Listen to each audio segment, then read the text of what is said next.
Hello and welcome to the Artist Mentor podcast. My name's Conan, the Artist Mentor, and this week's episode is with the one and only Alto Key musician. If you've been paying attention on TikTok over the last couple of years, you definitely would have seen some of Alto's work.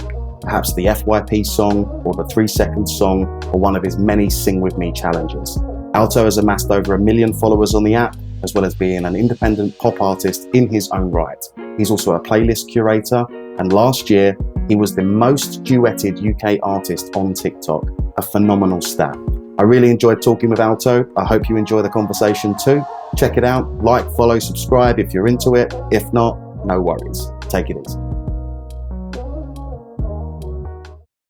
Hello, Alto. How are you doing? Hey, I'm doing good. I'm very relaxed. I've just come back from holiday, so I'm in a good Zen space right now. Nice. Where you been, man?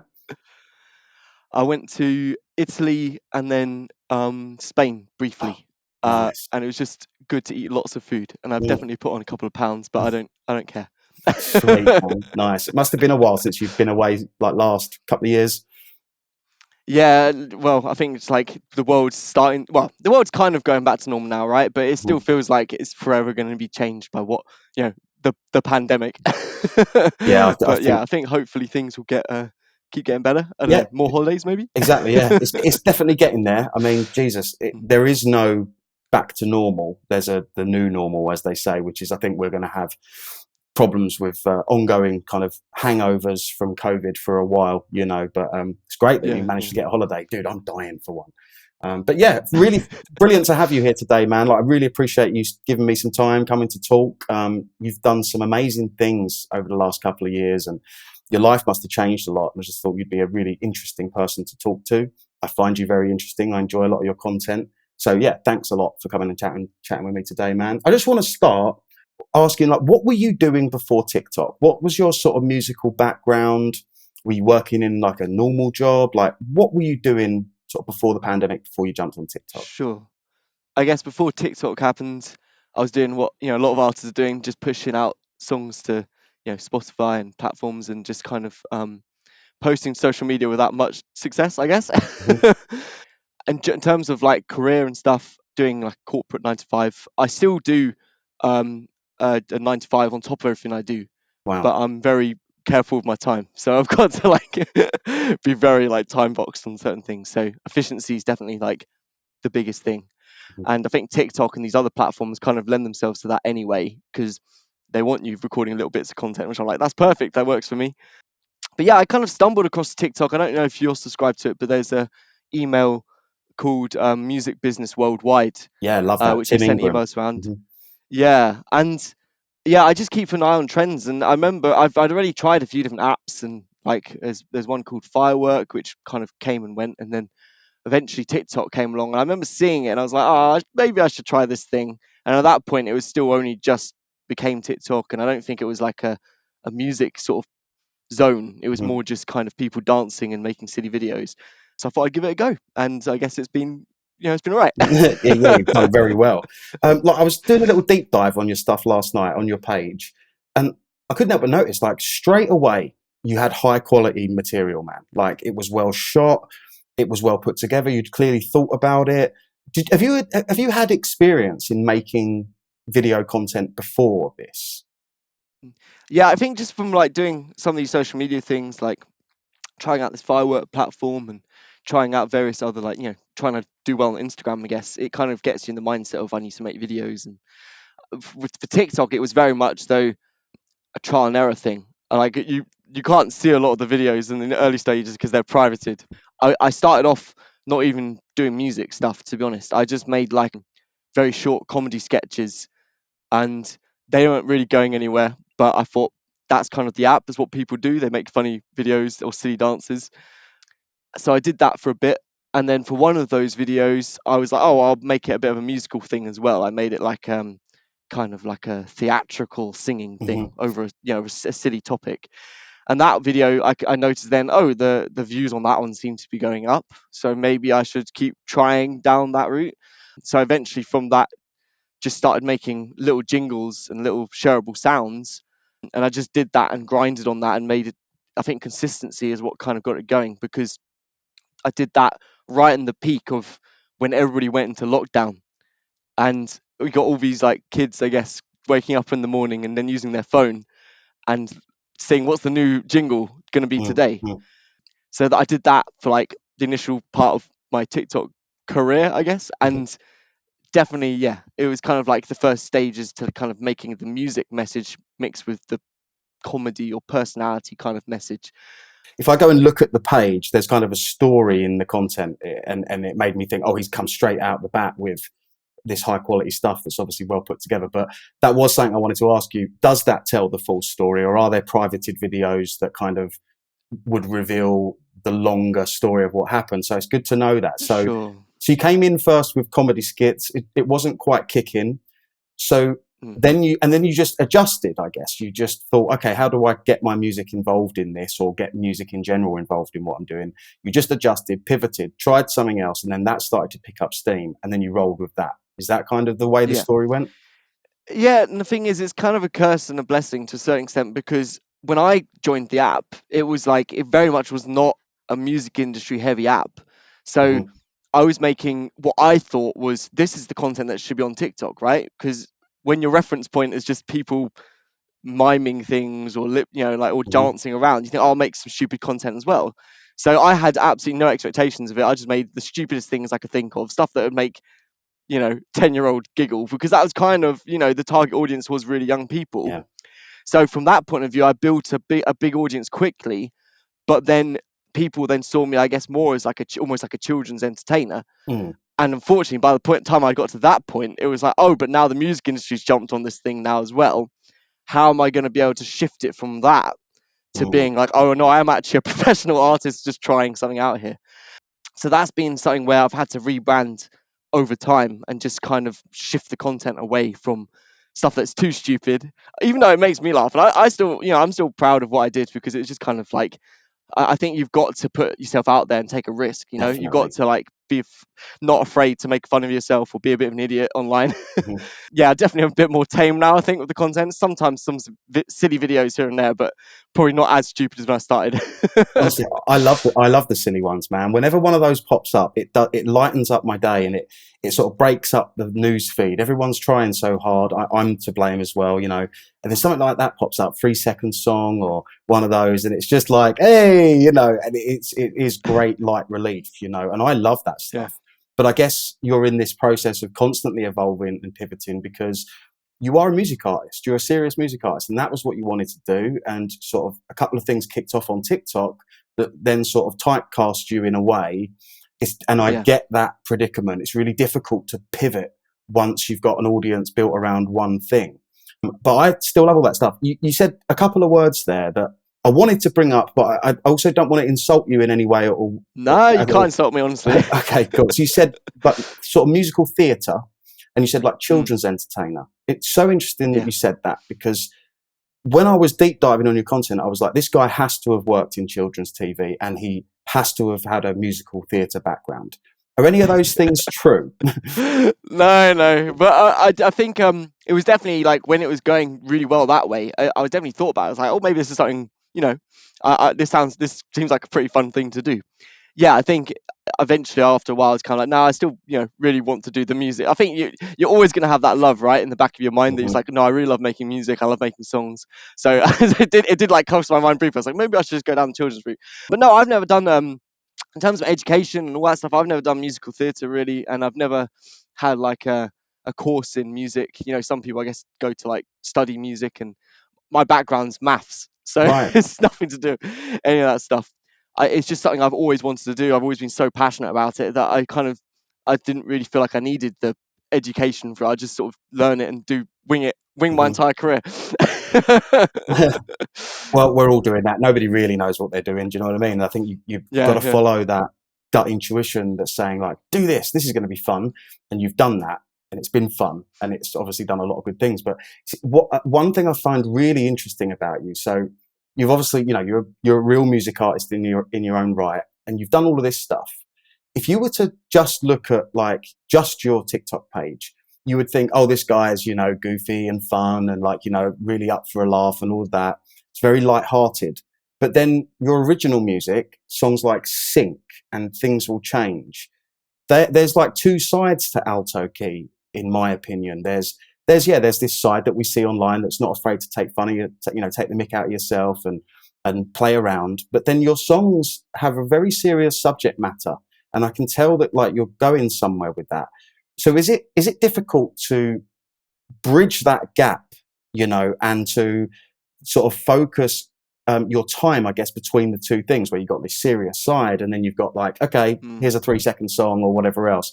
Is it difficult to bridge that gap? And how do you sort of manage the two sides of yourself? Yeah, I think it is difficult to bridge that gap, and it's also kind of like I think Lewis Capaldi kind of set these wheels in motion at the time, right? That he kind of blew up on social media being very funny, which meant that everybody was trying that for like a bit of time, myself included as well. And I think just what I've learned along the way is just kind of the personality aspect and the brand aspect of it is so important. Don't get me wrong, I love making the music, and the music is really important, but if you make the best music in the world, but you can't market yourself as a person or someone that somebody wants to champion or follow along, then I think you're kind of losing the battle a little bit. So from that point of view, I'm I try to cultivate um, this kind of like wholesome vibe, or kind of like it's light-hearted vibe in terms of the socials, without being too maybe artsy about myself, and being like, I could do that, and I have tried that before, and it is something that works, and but I think it wouldn't be authentic to who I actually am. And I think people resonate on my page with that. I'm not trying to Mm, just missell them some version of myself that's not real, like they mhm, want to have, oh, that's the guy, he's kind of friendly, I like that guy, not, yeah. oh, he's better than me and I should worship this guy because he's a creative genius. I don't try to come across in that way. So that when I do have a release, people then kind of go, oh yeah, we'll go check out his stuff because I like him and I like what he does. Mm, So it does mean that it's a harder journey to convert people, I think, because if I was completely going in with the artsy route and the kind of musician forward route, and then I released a song, then it's a very easy transition between the two, right? But I think long term and the long game is definitely like people need to feel connected to a person, like music's mm, great, but yeah, I mean, unless I was churning out a song every month and it was like the world class music material, which for yes, but let's be honest, the majority of musicians out there, we're not doing that. We haven't got the we haven't got the big bucks. mhm, mhm. So I think like relying on personality and branding is like a good alternative, and which I've tried to lean into. I don't know if that kind of makes sense or Kind of, yeah. No, I hear what you're saying. Life is people, and music is people, and the music itself, I guess, is the bridge that connects us. But what we are doing is connecting to people. So I think what you're saying yeah, about, yeah. So I heard Stephen Bartlett say that the other day. People buy from people, not from yeah, brands or messaging, or I guess like what you're saying about. You can tell when someone's trying too hard to put across a certain persona or be an edgy musician or something like that. And I think you smell a rat these days. I think you can tell when someone's intention is a little bit off and when it's not mm, 100% sort of authentic. And I know it's a buzzword these days, but I do think that that is one of the keys. But then I think one of the problems that mm, I would suggest that a lot of people encounter, and I reckon you have a little bit too, is that you've got an audience that have come in for the personality, for the fun, for the lightheartedness, and it's great. yeah, I'm definitely there for it. I'm there for both sides. But then because they've connected to you as a person, and your original music feels a little bit, as much as it's authentic, but it's a different side to you, it feels a yeah, little bit far away from, yeah. you know what I mean, the content social media persona. So how's that been then in terms of like, have you put music out, your original music, on your own page? And if so, how has that done when you've done that? Has that had Yeah, like a spike in streams and stuff, or has it not yeah. quite converted? No, I can definitely see there is a conversion there, and I can definitely see that there are like people going across. Like I'll often do pre-save campaigns. I don't do ones like a month in advance. In a month I'm gonna have this. No, I just wait like the week before or something, Yeah. and then I'll be like, oh, well, if you want like a little surprise or something, just pre-save it and send me a message. And I can just see from the fact that I do get a lot of people do that. They follow through and they pre-save it and then they send me a message. I can see from the numbers there, getting like sort of thousands of people to do a call to action. It definitely works. Mm. I don't trust too much. I don't know if you feel the same. I don't trust too much. I'm not going to name any platforms in particular, but yeah, some of the stats and things around these platforms, I think we all know, you can just be put into a big playlist and then everything Mm-hmm. looks more impressive. So for me personally, I'm very happy with the fact, I can see the people have come to listen to it. And the thing is, since I last released a song, I think my TikTok audience has doubled, my Instagram's got massive. So I'm very excited to see what happens with Mm. whatever I release next, because there is going to be a kind of pool of people. And you're right, there might not always be 100%. I'm really desperate for Alto Key's music, but it is a pool of people who Yeah. are invested to a certain extent. So I'd rather have a bigger pool of people and then Yes. maybe the conversions a little bit less, as you were saying, then maybe a very tight, narrow audience, but then you can't grow from that. You can't Yep. go anywhere with that. So I'm always about just growing that pool bigger and bigger and bigger, casting a wider and wider net until everything it just naturally happens. Algorithms kick in and all these other things. I think you've hit on a key point with anybody. So I used to always say, like, just be careful doing covers to build an audience because it's hard to transition it over. But like, to be more specific on that, be careful if your intention is, oh, I'm just going to do covers to build up the audience and then release music to them. It's like, if that's the intention, you're not really even into the covers, that will shine through. And then if you do build a bit of a following, it's difficult then to get them in, right? Yeah, But not to say that doing covers or doing other kind of content isn't a good thing to do. It's like, if you want to do this thing, do it. Doing covers and then trying to transition that audience is always difficult, or doing any kind of content and trying to transition it is always difficult. But you hit on a key point. If you reach a critical number where it's like, that's a big amount of people, even if you're getting a small conversion over to your original music or whatever, that's still a big amount of people. And the bigger that overall audience grows, the more people are going to come over to the original music.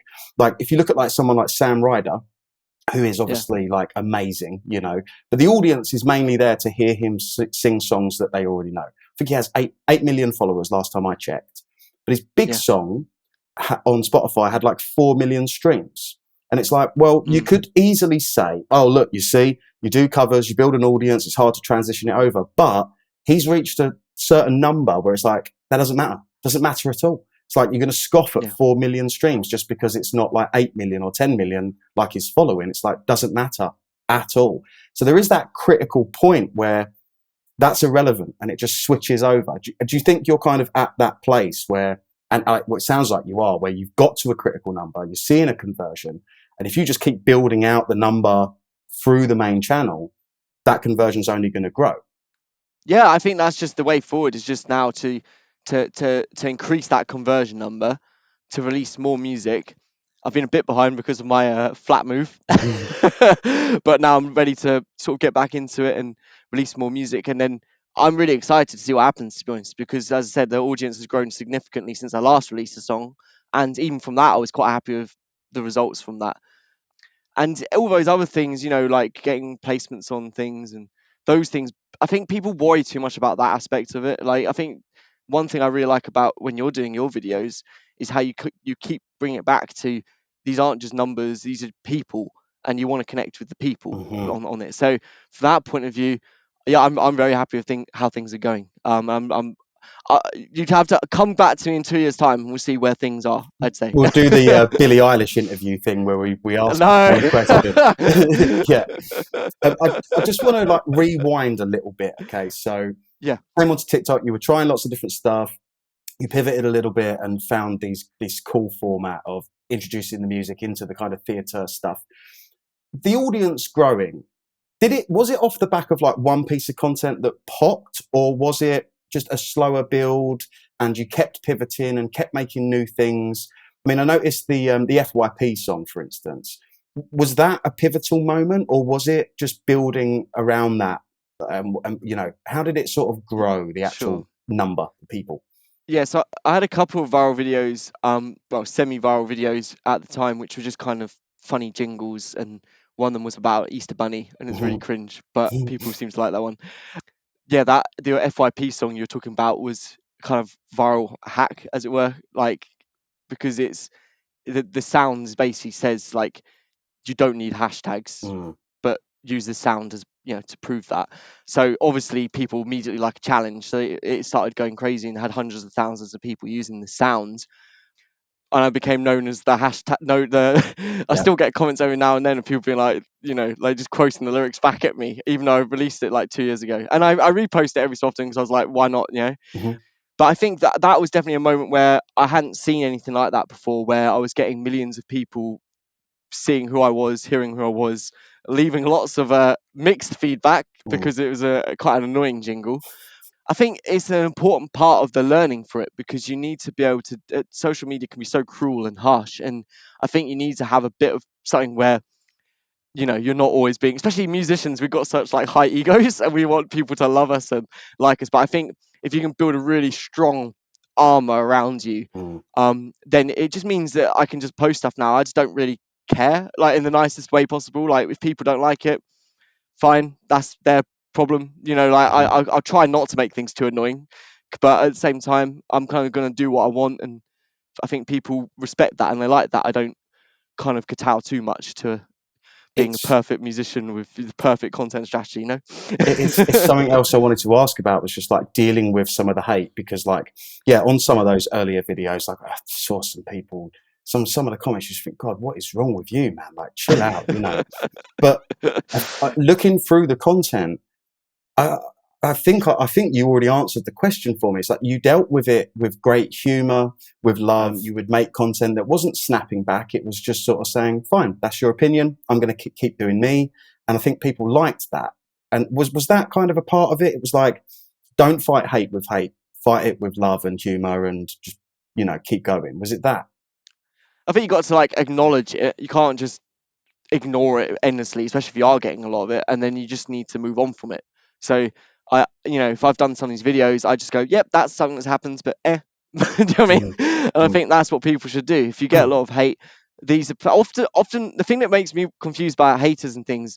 It's often from people you wouldn't expect, you know, like it'd be people 10, 20 years older than me leaving comments. That's weird to me. I'm like, who is this person leaving mm, mm. a nasty comment? But I think that just shows that these are people who are obviously, you know, they're upset with their own things and they need some way to lash out on other people. So I try to, I just like, oh, they're leaving a hate comment. It's because they've got their own things going on, or they really want to try and give me feedback, but they're just maybe saying it in not the right way. Mm. Obviously, if you've got a lot of people saying, I really hate this stuff you're doing, maybe it's a sign that, you know, it could be improved. But again, though, people have opinions. If you Yeah. really like doing something that people hate, just double down on it, and kind of you'll find your niche of people who want to follow you for that, you know? Yeah, absolutely.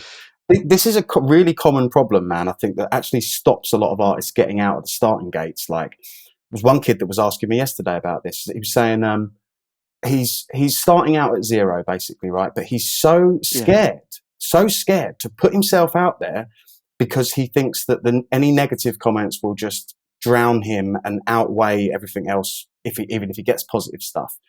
And there's sure. this thing that I've noticed in life. I know it's a cliche to say this, but like, you have to open yourself up to abundance. I know that's like a new age spiritual kind of term, but the thing with abundance, it's not just the Yeah, abundance of good. It's not just like, oh, I want to live an abundant lifestyle. It's like, yeah, loads of money, loads of, like, you know, beautiful women and houses and all of this. No, it's abundance is everything. It's like more of mm, all of it. So like, when you do put yourself out there, it's inevitable that you're going to get hate. But I think if you allow the fear of what I call the bugs and critters to outweigh the potential for all the butterflies and the love that yeah, can be, and put yourself out there, you close the door to abundance altogether. And I sure. think the way that you've gone about this in dealing with some of the bugs and the critters that come through is a great example to other people. Another guy right now, have you seen Andy Negative? Do you know who that guy is? I don't, Pop no, punk I haven't heard him. What was it? pop Okay. punk guy, right? His name's Andy Negative, and he put himself out there, and he's doing like some really Mm, fun kind of stuff, right? And he got absolutely battered for a little while. Okay, people were just so mm, mean; it was just horrible. But he kept on, man. kept on, and he dealt with it in that same way, with a bit of humor, a bit of love, not taking it too seriously, just kept going. A lot of people, after that first video that suddenly gets, a ton of nasty duets and whatever, would have just stopped or would have just completely changed Yeah. their game. He cracked on. And now what's happening for him is amazing. He's been invited on all of these amazing podcasts and lots of interesting people are reaching out to him.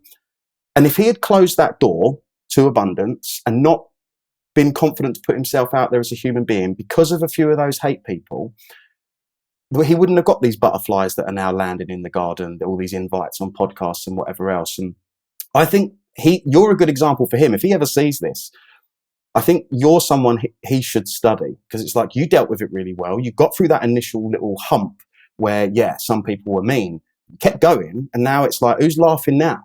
It's like, I'm the one, you're the one with 1 million followers. And I think Andy's going to do the same. I think he's going to end up doing something brilliant. We'll see. But yes, it's a tough one, all of this, isn't it? You can't allow the fear of the negativity to stop you taking action and putting yourself out into the world. I think that is the fundamental of it, because you don't want to get old. You don't want to get to your deathbed and be like, I allowed the negative opinions of other people to stop me living the life that I wanted. And you pointed out something else there. When you know as well where it's coming from, so that people that do that are hurting. If I've ever commented or been nasty to someone, it's because I've been living out of bitterness, resentment, blame, judgment, not being accountable, been in pain. And it's a projection outwards. It's got nothing to do with the person that's being hated on, really. That's just triggered. And I think with people like yourself and Andy as well, like you're very positive people, and like you're very open and fun and joyous. And I think that when someone who's living in their darkness, bitterness and resentment sees that on their page, it's an easy thing to like project outwards, like, F you, man, like, I'm hurting. How dare you be so happy? But like, you've dealt with it well, It can be crushing as well. I just think, and also one thing is you might get 5 positive comments, but because musicians are so like in their head, you get one negative comment, and that's they'll ignore the 5, and they'll just be like, that one negative comment, let them get to it. So I just think, like, acknowledge them, take it as feedback. If you've got a lot of it, then you are. I don't want to say you're doing something wrong, because that's not right. Like, I think sometimes you're trying to put a message out there and they just don't get it. But like, if you repeatedly get like a certain message, maybe you can use it as feedback. But I wouldn't ever let it just stop you doing what you're doing. Just acknowledge it, like, okay, well, oh well, move on. So you got to have like a level of self-awareness, because there might be truth in some of the things that people are saying, but also some of it might just be hate. And it might just be that whatever you're doing just hasn't hit the right audience yet. And the moment it does, it could be, you could be inundated with the love. I just want to go back to what you said quickly as well about, you'll have 20 positive comments and 1 negative one. So like in life, what we focus on is what we experience. Like if I say like green elephant, like suddenly now you're focused on that and you're experiencing in your brain a green elephant, right? I think the reason that we focus more on negativity when we see it, I've got a hunch, and I'm not qualified to talk about this, but I think it's something from evolution. I think when we were roaming the fields as, hunter-gatherers and stuff, around you is the beautiful, lush positivity of nature. But if you see a lion over on the other side of the field, I think back then our brains would have had to focus in on that and see nothing but that, because it's like imminent danger. There is a threat. There is something bad over there, negative. And I think our brains are hardwired when there is something potentially threatening to focus in on that and then not see all of the other beauty that's going on around us.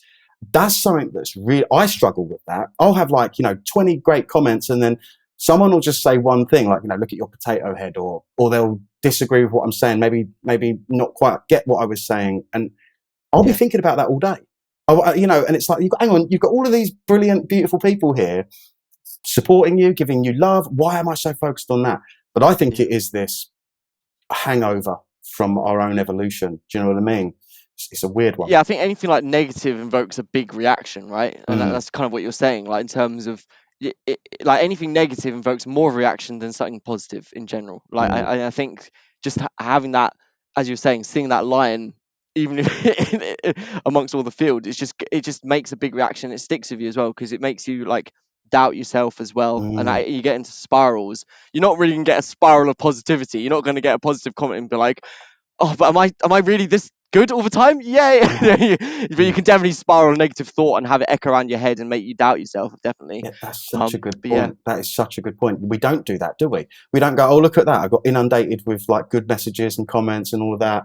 And yeah, and we don't find that empowering. We don't go, yeah, maybe my voice, my message is good, and maybe I do have something to say, and maybe there is an audience for it. mm, But we definitely do it the other way, don't we? Get imposter syndrome, yeah, self-doubt. I get it all the time. I just think it's part of the human condition, but you mentioned how, like, us artists and just music people are maybe a bit more sensitive to it. I think there is something to that, because I think some of the personality traits of artistic people, it's like open, agreeable, very empathetic. That they're soft people. I know I have a very yeah. hard exterior sometimes online, but I'm the same. I'm like sentimental, emotional, all of that. A softie. So I think you're right as well that maybe the artist community in general, it affects a little bit more. And maybe another reason for that is what you're doing as an artist isn't, it's very personal. It's something that's come from a deep place inside of you. Yeah. And then to get Mm. battered for that, I think that's why we feel it more, or artists in general do. You put your heart out on your sleeve, and then somebody comes along, kicks your sleeve. You're Mm. kind of like, yeah, it's not a great feeling, is it? Yeah, but it is. But it is like, I like to think of music as kind of, well, at least from when talking about going back to the personality aspect and all that stuff. We're here to kind of serve a really nice dinner party to people, and then the music is like the dishes we're serving, right? And Yep. if somebody spits out your food, you're going to be a bit upset. But if you put all your best ingredients into it and all this other stuff, you're going to be kind of like quite happy. How do we shift our focus in our brains to see the positive stuff and focus on that and let that expand, rather than be, taken back so much by the one negative thing that's happening? Tough though, tough. I want to talk now about like some just opportunities and some good things that have come since you've blown up on TikTok. You must have had Yeah. a hell of a lot of people reach out to you with just opportunities and Mm. offers. What sort of stuff has come, and how's that been to navigate? Yeah, I think a lot of people want stuff from you when you've got something growing. So Mm. that's it's a good and it's good and bad. It's like it means that you network with people and you meet other people such as yourself. It's really cool. But yeah, I've had a couple record deals come through. For me, I just didn't feel like there was any needs at that point with those specific terms and deals and to go with it, because I know that it is such a minefield to navigate, signing deals and stuff. And until the right thing comes along, the right fit, the right people, I think it's not something that I'm probably going to pursue actively. And I wouldn't recommend other people to pursue it. I think people put this such waiting on like getting signed as the end goal. Mm. And I've had the opportunity. If I wanted to, I could have done it. But it's more just, I think it's got to be the right opportunity, the right deal, something that's fair, something that's going to make sure that you're both growing. Because I think, as you were saying earlier, like about artists getting exploited, a lot of artists just don't know what they're doing. They Mm. sign something and then they might have a blip of mainstream success, and then that's it. They and they also come to rely on other people Yeah. a lot, whereas I've had to do everything from the ground up and teach myself, and that means regardless of what happens in the future, I can still keep doing what I'm doing because I kind of know what I'm doing. I'm not relying on other teams to do the work Mm. for me. So yeah, record deals have come through. I think the artist collab stuff, I think that's a really cool avenue that I'm going to start like going down more. I want to work with other people. I do think it's a great strategy anyway to grow on platforms, because it means you have two people release one thing, Yeah. right? It's a great way to just have like something there. So I definitely want to take more advantage of collabs and other opportunities that have come through that way. And yeah, I think just as I said, like generally networking with great people like yourself is good. Brilliant. Yeah, I think that happens a lot, right? So I always call it building out your garden. So when you're getting good at music, you're putting content out, you're building your own garden, right? And then when it starts to flourish, in come some of the bugs and the critters, and that's the hate and all of that. But also some butterflies land, and that can be a record executive or whatever it might be. A lot of the time, the gardener, the artist who's built that flourishing thing and now has these butterflies landing, that derails them. And a lot Yeah. of people are very keen to sort of just hand over their power. For what exactly? A small advance, a little bit of a boost to pay for some ads or something. It's like, and often as well, it takes them away from the real work. Suddenly now they're caught up in this deal that they're in, and their focus is not on the thing that brought those butterflies in the first place, which was working on the garden. Keep making the good stuff, keep putting it out. And yeah, I think what I tell artists a lot of the time is like, stay firm, keep a shield up around your back. The moment it starts to kick off, relax. You're going to get a few of these people in your inbox. Okay, great. And that's lovely. It's like a positive affirmation in a way. It's like, okay, the audience is there. That's the real affirmation. People actually like what I'm doing. But now there's sort of like, some key players in the industry that also see it. Lovely. But hold tight. Remember what brought the butterflies in the first place. It was you building out the garden. So what happens if you just forget the butterflies that have landed right now, keep building out the garden? Maybe the right butterflies or unicorns start coming in where it's like perfect person, perfect deal, perfect situation at the perfect time. That's what I think people need to do. It's so gung-ho to give everything away. And it's like, well, where were they when you were building out the garden? But they were nowhere. They weren't in your inbox then. You did this. Like, empower yourself to keep moving forward with it. And I think that the nature of deals and stuff is changing rapidly. I think the majors know, like, we can't be offering these very exploitative deals anymore. They just can't. They're getting turned down left, right, and centre. And people are offering much better terms. I'm seeing a lot of that with a lot of different people that I work with. It's like, they're coming to me like, oh, I got offered this deal. What do you think? And I'm like, I think that's a bloody amazing deal. This is crazy. Because that end knows, that the industry end knows, that if we come in too hot, we're not going to get this person. And, they know to be reasonable now, I think, or they're getting there.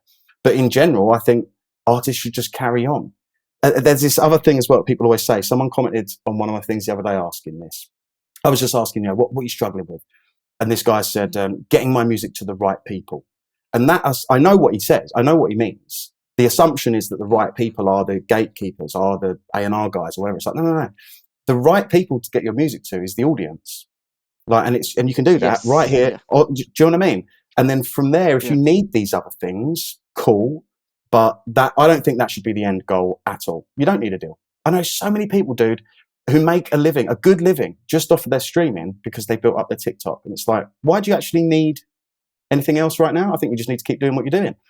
Have a good time. Yeah. Remember what got you these opportunities in the first place. Keep building it, and the opportunities will grow, and so will the terms in the deals. Do you know what I mean? Yeah, no, I think like you're basically saying exactly what I was going to say in terms of like you have to think about those things. There's some element of external validation is needed. Like in terms of placements or like radio stuff and like and blogs. There's definitely some level needed, but I do think musicians put too much emphasis on external validation to kind of be like, am I good enough?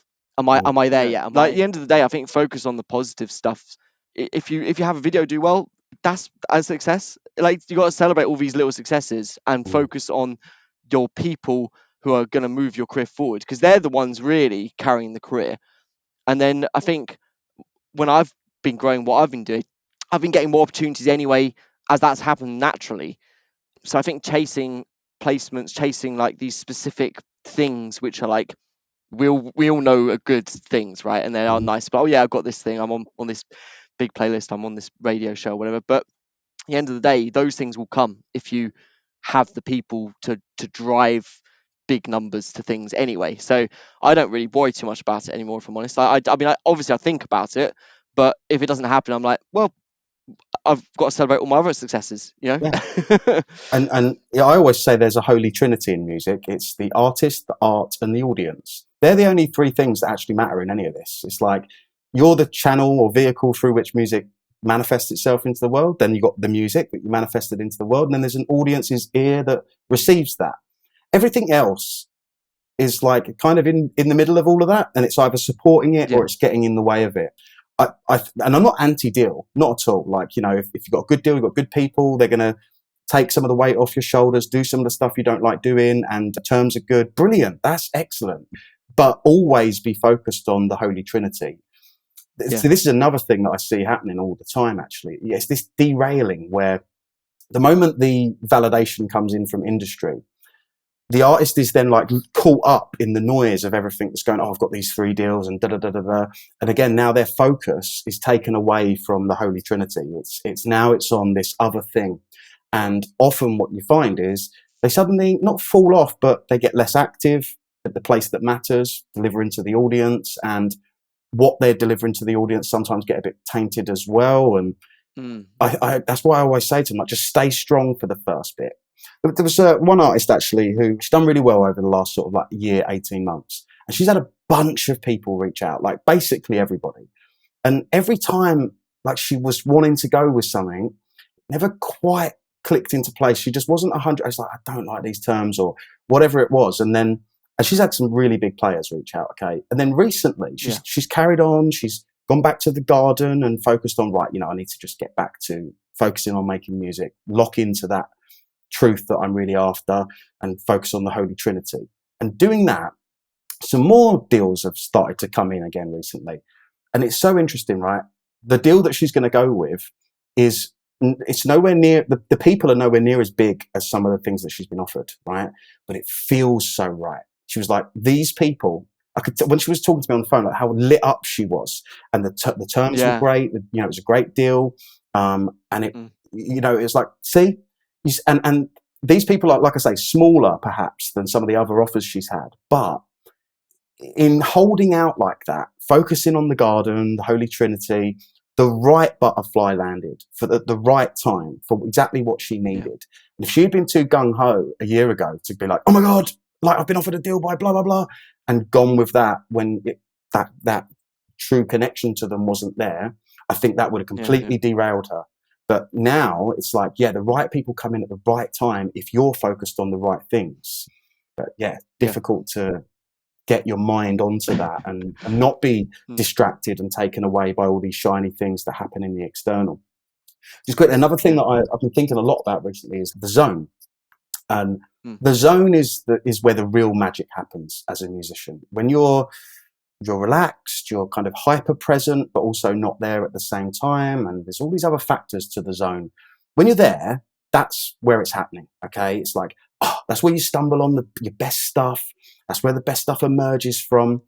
And that's a very quiet place, the zone, because you got to listen. You got to be silent. Don't have all the mental chatter when you're in that spot. So that quiet place is what births your best music. And that quiet place then leads to all of this noise that comes in the external. It's all of a sudden like all of these things coming at you. Oh my God, you're amazing. Or, oh my God, you suck. And here's a deal, here's this. And we get lost in that noise again. And I get it. When all of that stuff comes in, there's certain things in the external world you have to tend to. It's like, okay, maybe I do need to get back to this person. And all right, maybe I do need to think about negotiating on this particular offer I've had.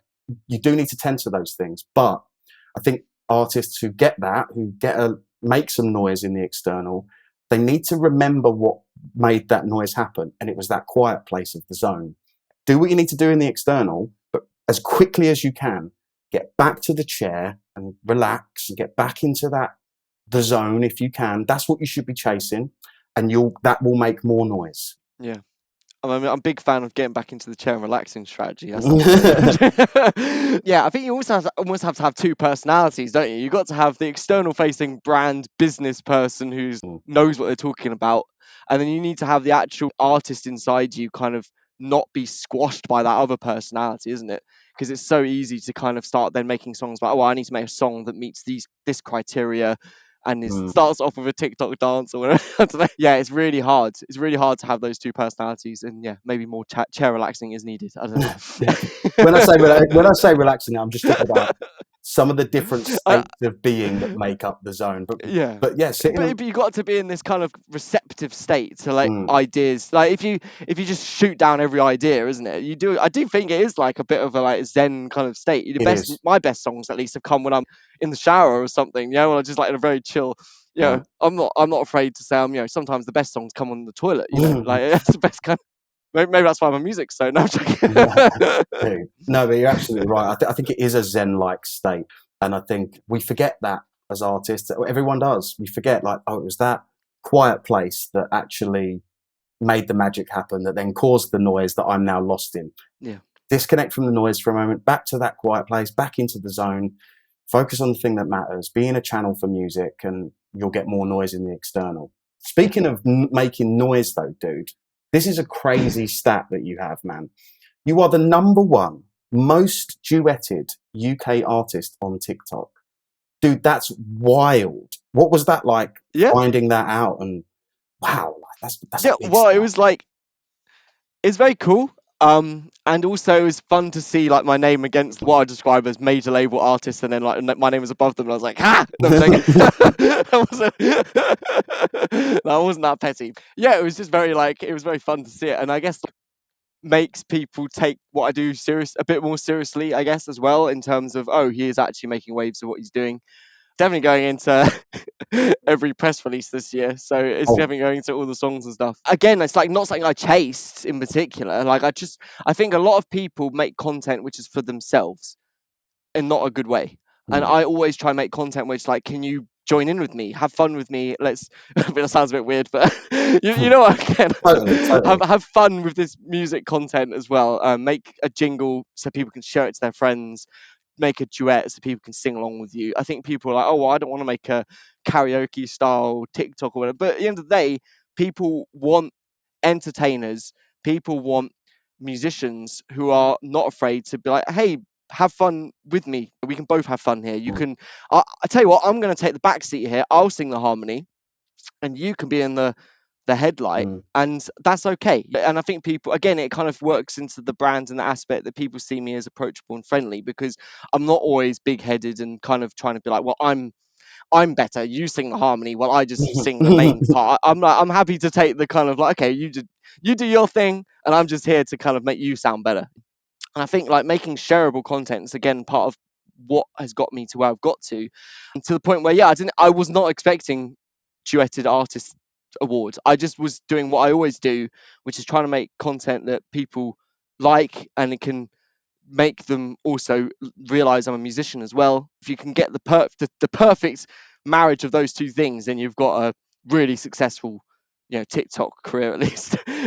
Yeah, from that point of view, especially on the Instagram now lets you remix. I think all artists should be doing this, and they should be. I mean, we've probably seen too many open verse challenges at this point, but I think people should be making content which encourages people to share it with their friends and mm, get involved, not just always being about themselves. mm. Well, that's one thing I wanted to talk to you actually about. Was there's so many people out there talking about tricks and hacks to hack the algorithm or whatever else. And a lot of people will talk about things like the time of day you post, or hashtags, or sort of technical, functional things. What I've noticed for your Mm, content, though, it feels like the hack is embedded into the content itself. It's like, sing with me. So there's your hook. And that's already brought me in. yeah, Okay.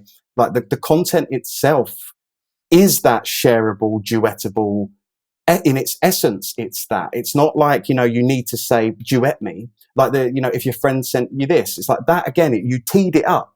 What you've done just in the content itself, the content of the content, is there's a call to action embedded in it. Send this to your friends if they're feeling this way, or if you want to tell them this.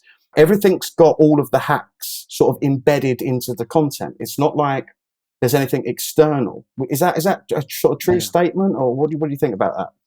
Yeah.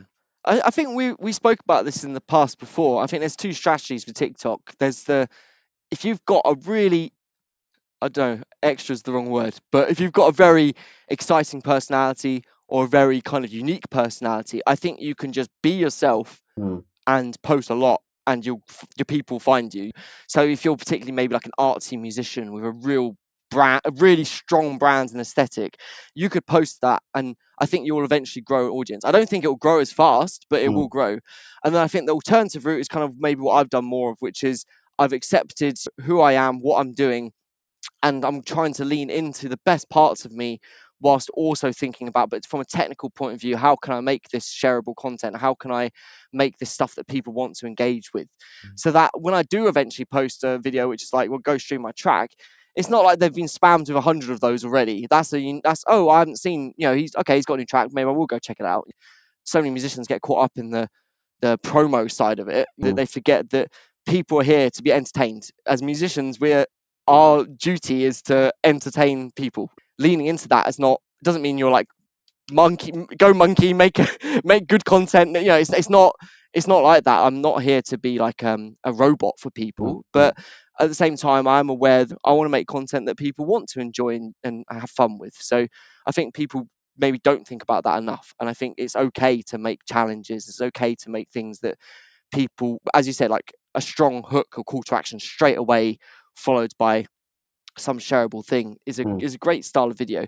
Because ultimately, if you're just singing and you're just sort of like saying stream my music and then you're just singing covers, it's just not really showing people you've got multiple dimensions. It's just showing people that you just sing, and that's kind of just that's an expectation. Like, people come my page, they go, okay, well, he's a musician, we know he sings, right? Like, we don't need to have him say how good he is at this or that. I think you'll get every so often you get people with absolutely outstanding voices. You get the one in the cream of the crop. They just belt the highest notes. And the problem is, people see but one person going massively viral and they go, oh, well, I can do that as well. But we don't all have world class Freddie Mercury level voices in what we're doing. So I think you've got to lean into making content that people can share with each other. Yeah, that's what I'd recommend. And that is a part of your personality too, and that you enjoy doing. I think that's another key element. I wouldn't suggest people look at your page and go, okay, well, Alto's done this, it's very entertaining and it engages people to want to collaborate with it, so I'm just going to do that. And I have seen a lot of people that just rip off your stuff doing that. Oh, yeah. And there's a lot of knockoff content, I think. It shines through that this isn't really what they want to do. The intention, I think, comes through. That's a key element. Do whatever you want to do, but make sure it is what you want to do, for the fact that you want to do that and you want to share that. And if you are looking for these other things, maybe you don't have the Sam Ryder voice, you can just go bang, and we're like, holy crap, wow, follow. Yeah, if you are going to lean into other things and have these formats or whatever else, again, just don't copy just because you've done it well. They've got to find their own thing that suits them, that they actually enjoy, and lean into that, and still make it entertaining and everything else like that. But yeah, I think your own personal enjoyment of what you're doing is important. Just on that, actually, have you ever done something on there that you maybe felt you did just for likes and views and that you didn't like? And maybe how did you feel about that, if so? Sure. I mean, I think going back to your point you were just mentioning, but also answering this question as well, there are going to be times you don't like making content. Like, you've got to post consistently, you've got to show up consistently so that people can see you consistently and then kind of make the association. It's not enough just to post once a month, for example. So that means there's times where, I'm having a busy week and I don't want to, I'm like, oh, got to make another video, and we all have that sort of thing. Leaning into the most enjoyable aspects of what you do. Don't make it some massive hassle. I think a lot of musicians go, oh, well, I don't want to make duet videos, so what I'm going to do is I'm going to make really well produced covers of things with a billion instruments, and it's going to have proper mixing. That's obviously not a sustainable strategy, because you make one and then what, you're going to pay for producer every single time, so it's got to be durable, efficient, and also bake into that idea that it's shareable. So, I mean, you're saying people don't copy what I'm doing. By all means, if people want to have a go, they can copy what I'm doing, and people do copy what I'm doing. I see quite big pages doing what I'm doing.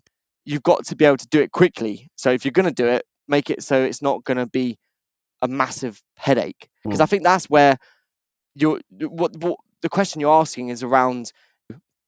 You're saying to people, don't make stuff you really don't want to do. But there's times when none of us want to. I'm sure there's times where you're making a video and like, oh, I just want to watch a film and chill. Every time. We all have that. Yeah. You do have to kind of push through it and at least do stuff that is kind of what you want to do, and then push through it, I'd say. And I think the easiest way to do that is coming up with a content strategy, come up with a definable list of what are you going to do this week, how many videos, when you're going to post them. It makes your life so much easier if you can prepare that in advance. On a Sunday, for example, I'll list out all the stuff I'm going to do, and it means that even if I don't want to do a particular video, hey, at least I know when it's coming and when it's happening. But yeah, I don't know if that's kind of gone a long-winded track. No, I hear you. So, to answer your question, I think with you have a few different categories of format or of content that you do. If your friend sent you this, sing with me, and there's a few others. What other formats have you got, Alto? Video, every so often I'll just throw in a video which shows personality or just talking to the screen. So like Right. one maybe vlog a week, what I've been up to, nothing to do with the music, but just to be like, I've been on Italy. I've Mm. been to a holiday to Italy. Do you want to see where I went?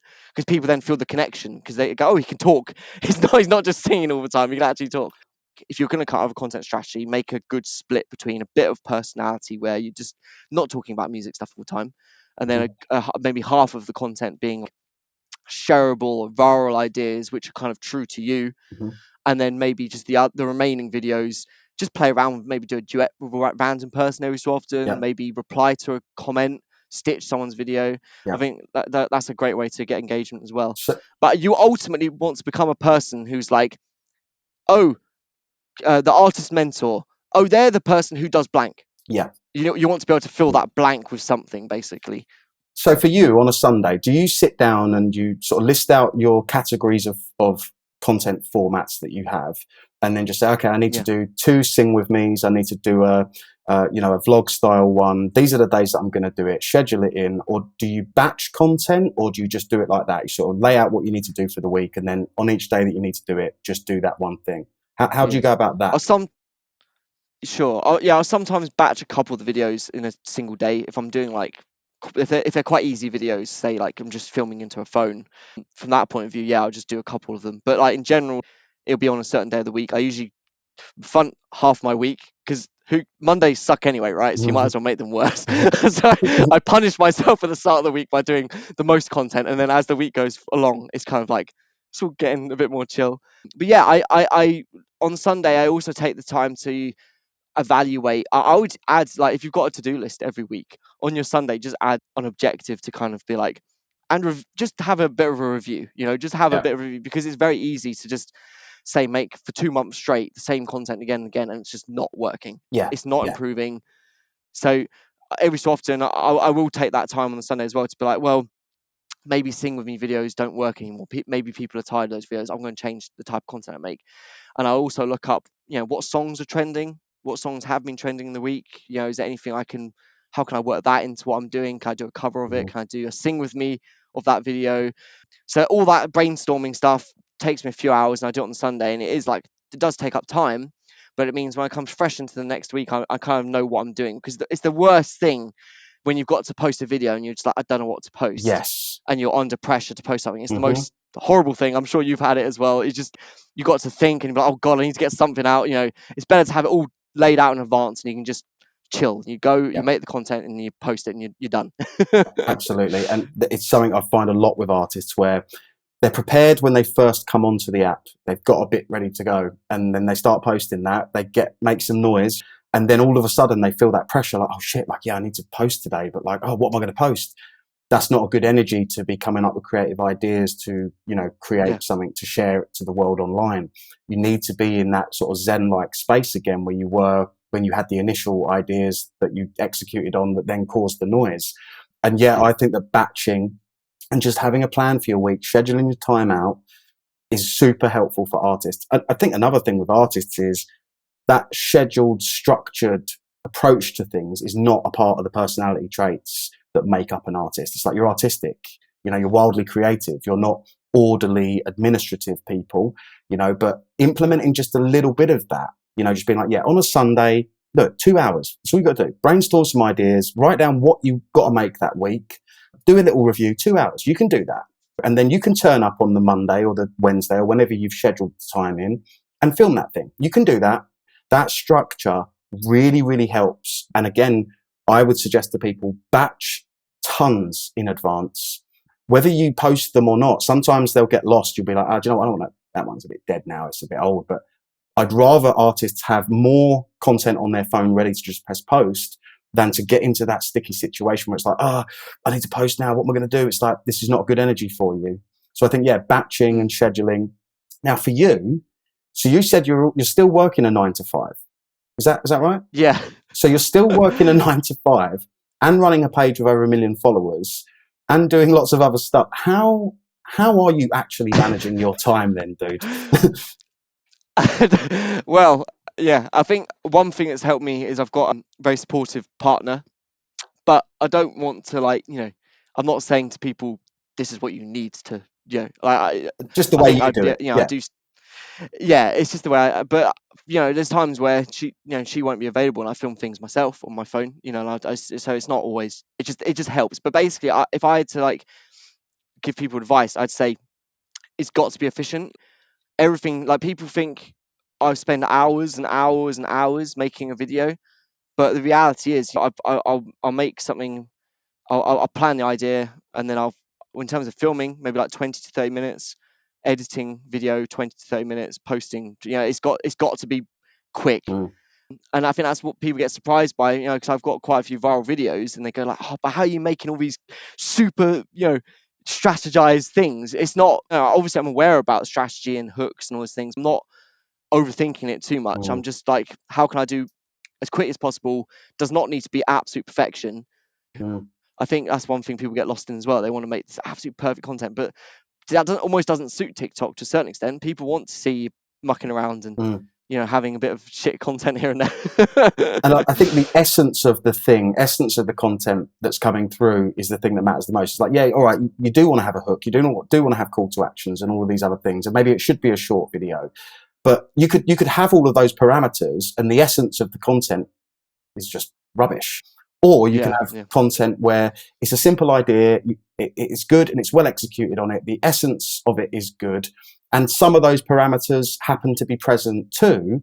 But I think maybe a lot of people are overthinking like all of those different things. Like, okay, this is the checklist for a viral video. Now I've got to make a video with yeah, all that checklist. It sounds like to me you're just going, okay, I've got a kind of format. It's like that, yeah, and that embodies some of the parameters of a viral video, but it's the simplicity of the idea and the essence of it that's shining through. It's not, yes, there's a hook in it. It's like, yeah, there is a hook, but that's sort of irrelevant. I think that's a yeah, key point. The essence of the thing, it's like, even with a hit song, right? We could sit here and go, okay, top 10,000 hit records of the last 10 years, and then analyze them all and go, okay, the majority of them are in the key of C, the majority of them are between the tempo of X and Y. And you could lay out all of these parameters, but then you could say, well, hang on a minute, let's go and write a song then using all of those parameters. Doesn't mean it's going to be a hit. The essence of it might be whack. mm, Okay, it's in the same key, it's like the same tempo, it's got all of these checkpoints so that when analyzing the hit songs of the last 10 years, you could say that, okay, these are all present. If the essence of the thing isn't present, there's nothing there. And equally, if the essence of the thing is good, whether it's a song or content or whatever else, sometimes none of those parameters are present. Sometimes there isn't a hook, there isn't a call to action, or a song can be completely left field that's got nothing to do with what's going on in the culture or any hit songs before it. yeah, But the essence is the thing. And I think it sounds like you don't overthink any of it. You've got these formats that embody some of the parameters of viral videos. But in general, it's just like, what's a fun idea that I could do that's got a good energy to it that I can execute on quick, no messing around? Is it as simple as that? Is it just like, here's a good idea, that seems fun, that's going to take me 10 minutes, let's go? yeah. I think the game changes for it when you're growing the audience to a certain size. So I would say, if you're listening to us and you've got like under, say, 100,000 followers on TikTok, I wouldn't overthink like most things, to be honest. Like, Mm, the mechanism doesn't matter. Like, okay, I film some of my videos on uh, a DSLR camera. I've got a fairly good phone, like, for filming. Those things, especially when I started, did not matter. Like, mm, it really doesn't matter, those things. The time of posting, maybe don't post it at 3 o'clock in the morning. Do you know what I mean? But I think, like, all those things are things that make a difference once you've grown it to a certain size, and then mm, you want to be like, but how do I keep this going? But before then, I just think, try lots of different things, mm, analyze the metrics and things, and then see, oh, well, that one did slightly better, and then do that one thing repeatedly until that doesn't work. I mean, that's what I'm doing in terms of, like, say, these duet videos that I do where people sing along with me. I did one, it didn't work at first. I tried a few more times, it did work. And now I do it every week. That's what I do mm, every week. I mm, make one of those videos. And until it stops working, I'm going to keep doing those videos. mm, But I've definitely tried and failed a lot more things. I think people maybe see my page and go, oh, well, why is he doing well on a bunch of things? It's because I've tried and failed a bunch of other ideas that maybe they haven't seen in the past. So I mm, think you've got to be trying different things, seeing what other artists are doing, think, can I do a unique spin on that? By all means, if people want to try copying my format as well, people sing along with me, I think that's great. Give it a go and see how that works. See, if you can get the format right. but I think definitely you should always be trying and failing. Like Mm, I mm. don't even now I'm not comfortable. I'm never comfortable even right now in terms of, oh well, I know exactly what I'm going to do this week. It's always going to be a duet video. Like I'll just try different content now and then. Mm. For example, I posted a video yesterday which was just duetting. Somebody was roasting me in a video, and I just thought I'll just duet him because I thought it I was a really saw funny that. That impression was he did of brilliant. me. Yeah, and you just cracked up laughing. Yeah, Yeah, yeah, I loved that. yeah. So, and I just thought I'd try it, and that video is doing, I think it's got over 100,000 views in a few hours. So I just think that's like, well, that's something I haven't done really before. Mm. Maybe I'll start doing that every week. Maybe I'll duet someone who's roasting me. I don't know. So I think like people should be not afraid to keep trying different things, basically. Yeah, absolutely. I always say it's a process of exploration. You're going out there exploring ideas. Sometimes you hit a dead end, and sometimes you find treasure. You go, "Oh, that worked! Great!" It's like, "Great! Now you got the gold. Excellent!" But the Yeah, shine of that gold will also rub off, and you've got to keep exploring, keep trying new things, because there's no destination. Even when you do hit the jackpot, everything's evolving all the time, and that includes content, music, the audience's taste, and we're all looking for the next iteration of what we have or the next new thing entirely. Nothing works forever. Everything sort of has its day. And even like say sing with me's, and if your friend sent you this, which I love, right? I don't want you to stop doing them at all, but it might get to a point where that's just it's that's had its moment, sort of thing. yeah, One thing I would say though that you said there, sort of encouraged people, go ahead, steal my copy me. What I would say to anybody that is thinking I'm going to have a little snoop on Alto's page and just rip off his formats, I would say this: don't rip them off entirely, just evolve it. Look at the content and say, where does this go next, or what's an interesting thing that I can add to it. We see this in the meme world, in the trend world, a lot. yeah, Trend pops off. Okay, remember a few months ago there was the one. It was that musicians duet this, and the guy just goes like that on his keys. He doesn't play anything, and it just zoomed in on it. So he didn't yeah, yeah, yeah, remember yeah, that, and then everyone's duetting it yeah, like this. And so that was the trend. That was the meme. It was like musicians duet this, and then the follow-up content that everybody used was duetting it, also not playing anything. A couple of days after that had sort of been big, there was a band that I follow on there. They come up with my FYP, and it was that they were duetting that video, and immediately in my head, I went, "Oh, you're already late to the party, guys! Like, I can't believe you're doing this. I thought you guys were better than this." This is what was going through my head. Like, we've already seen this. I've had this thrown down my throat for the last few days. But then, so duets the guy who's like, duet me, doesn't play. The guy who duetted him starts playing Wonderwall and just trolled us with Wonderwall. And I thought, right, okay, brilliant. And then I'm laughing. I'll click like. I'm like, yeah, that's it. You got the memo. You took it to another place. You didn't jump on the trend just because, like, oh, this is a trend, and maybe I'll get some numbers. You had another creative idea to evolve it, to take it to the next place. It was the next iteration of the trend. It was like, I'm not going to just do what everyone else did and not play. I'm going to troll you with Wonderwall. Also bringing back an old meme that had died out a few months before. yeah. That's what we want. That's the thing. Take it to another place or come up with something new entirely. Because again, the way the audience is evolving is the same way. The audience sees content like that, and they're hot onto it. If like, I've seen this already, I know you're just ripping this off, but they're also hot onto it when we've seen this already. But you added that extra element, you evolved it and took it to that next place, and that's what we want. Yeah, it means that also you can add your own personality, and then that maybe they always play trolley songs. That band, I Mm, don't know. It means that then people make the association. Oh, they're the people who do blank, and I think that's such an mm. important part of it. It's because if you're just the person who does viral trends, as in like just join in lip syncs and dances and all this other stuff, you're not really known for anything. Yep. So you got to make yourself stand out. Just thought Yeah. I'd add on to that. No, you're absolutely right. It's got to have something unique about it. It can't just be same old, same old. That's the status quo. That doesn't cut through. And to break through as an Yeah, artist, to get a following, to have people interested in you, you have to cut through. You don't cut through by copying and doing the same thing. And especially, and I think it's kind of insulting to the audience as well. I think we do it yeah, because we're doing it out of a place of ego. Like, oh, okay, this thing's hot. I'm going to jump on it. And it doesn't really take into consideration the audience member. It's like, well, what about them? What about what they see on their screen? It's like they saw that already 15 times over the last week. Why are you doing that exactly? Give a shit about what the audience sees and consumes. I'll give you an example on that one. So you remember, I think it's still happening now, but there was a time there where, I heard 7-second videos were favored by the algorithm, so I'm giving it a Yeah. shot. There's a 7-second video Mm, with a load of text on the screen. So mm, you've heard that this tricks the algorithm, and you don't give a crap about the audience member at the other end of the phone and what they're seeing. And I remember one day flicking through it, and it was like 10 in a row of this same video.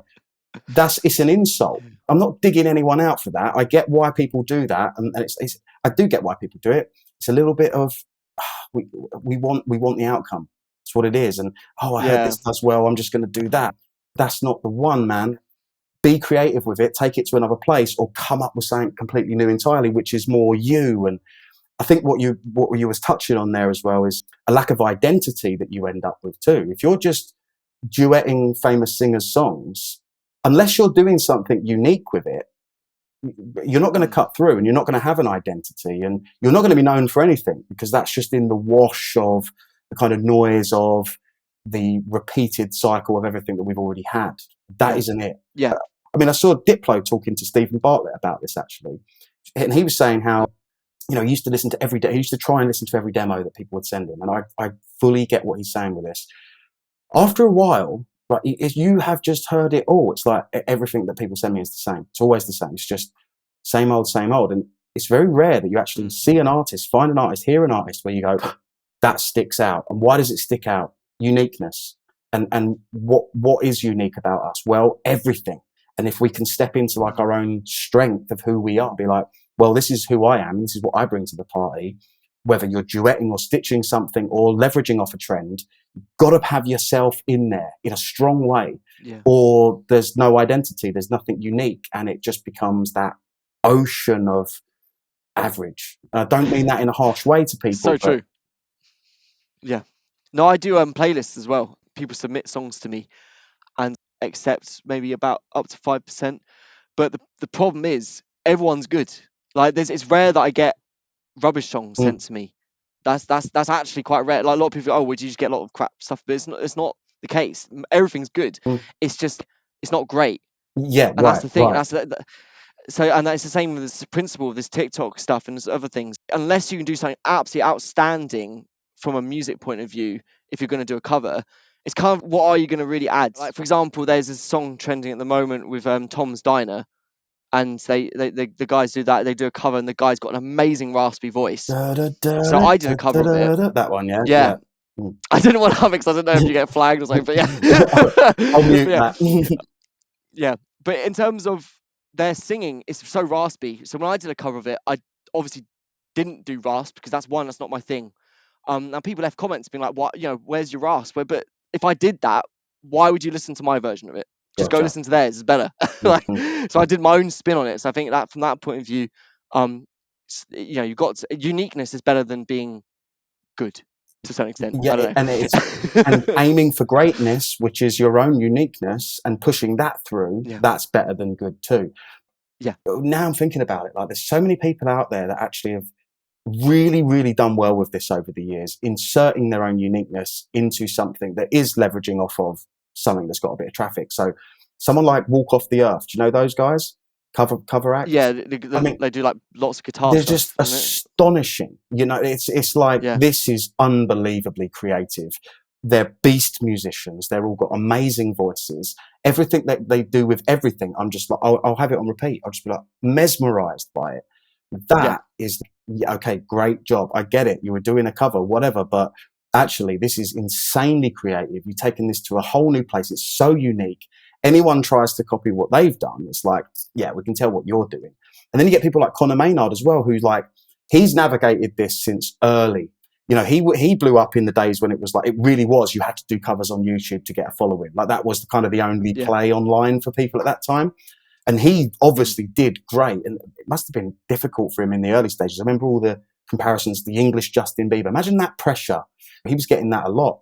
And watching him over the years, not only navigate that whole place, build his own unique individual, his own original music alongside it, but also continue to embrace the cover thing and not reject it, not try to transition out of it, but to do what he enjoys, to add his own spin on it. mm. Some of the stuff he's doing on TikTok, dude, it blows my mind. I'm just like, wow, Connor, man.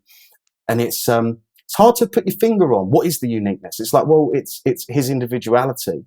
It's like his energy that he's putting forward with fun, with no holds barred, not trying to leverage off of anything, trying to do. He's not even trying. He's doing something he wants to do, adding his own spin because it was a genuine creative idea, and that cuts through. Whereas if someone was to just copy a Conor Maynard cover or mashup of something, that's not cutting through anything. That's just, oh, you just copied Conor. It's really fascinating. I'll tell you another one who I find really interesting at the moment. Do you know Arthur Hill? Have you seen him on the app? No. So, what sort of content does he make? Arthur, so he blew up with, I think it's Arthur Hill. I think that's his name. I might have got that wrong. I'll check after. But he blew up doing comedy skits, right? That were like, Yeah. it was a lot of Harry Potter stuff, and it was like wild stuff. Like he would do like a Harry Potter meme at the dinner table on Christmas Day, where he'd just be like, "The boy who lived," like right in the middle of the right, and it was great stuff. Yeah, Really, no, it does sound familiar. right, really funny stuff. Obviously, a very smart and funny kid. And then he turned out like he wanted to do music. He's a musician, but he had built this audience doing something that was quite removed from music, really, like Harry Potter skits. The way he transitioned it, though, amazing. Again, it was just a unique way of doing it, an honest way, truthful to him. Now, the first part of what made the audience care and transition over to his original music was the song that he came out with is brilliant. It's great. Like, oh, that was unexpected. I didn't think you'd be that good. Yeah. This is really good. So that was the first bit. But the way he transitioned it, oh, it was brilliant. So the first post that he did, don't you just hate it when, like, first post to transition out of comedy skits into music, don't you hate it when people blow up on here and they become influencers on TikTok and then they want to like get you to, then they want to be artists and get you to go and listen to their music. And he's like, sorry guys, I'm that guy. I've blown up on here and I want to be that. So he addressed it like elephant in the room. I'm not even gonna try and play it down that, yeah, I built this following doing something else. He was just like, here it is. This is what's going on with me. But then when you listen to the song, you're like, oh shit. Okay, not only have you sort of presented it in a way that was very unique, super honest, you just cut through any noise. Like, just tell them, just say it. Like, by the way, I'm a music artist and this is it. But then when you press play, you go, okay, valid. Like, it's like, oh, well, actually. Sure. And then from there, again, the unique ways, I don't know how he's done this, but he's done this whole run of content with James Blunt. I'm not sure if you've seen any of that, where he's like, oh, I have seen it actually. Yeah. And it's just brilliant. James Blunt's funny anyway, though. I think he gets involved with that quirky kind of humor. Absolutely. Anyway. Yeah, and so that was just a whole nother play that was very unique. Yeah. The music was there, very authentic to himself. I reckon all of this was Arthur's ideas, and I loved that, watching that all play out, because it was like, that's how you do it. Yeah, brilliant, absolutely brilliant. But that is a great example of where personality really can be a massive driving factor. Do you know what I mean? Like the fact that he's able to go from like dinner table, I can't even say Avada to like having a music career. I think people should focus sometimes more on that than trying to always show up and be like, I'm the best musician out there, because none of us are the best, really. I mean, we all have our flaws, so sometimes lean into who you are and people will follow you along anyway. So absolutely. So just on that, what do you think of Doja Cat? You must have seen her kicking around on TikTok. Yeah, well, she does lots of meme-ish content, right? And lots of kind of like, I mean, she doesn't even really promote her music, I don't think, does she? She just sort of chat shit and does like a lot of kind of sassy content, isn't it, and all that sort of stuff. But I think she's just I think like fun. Yeah, and I think that's what resonates and comes through.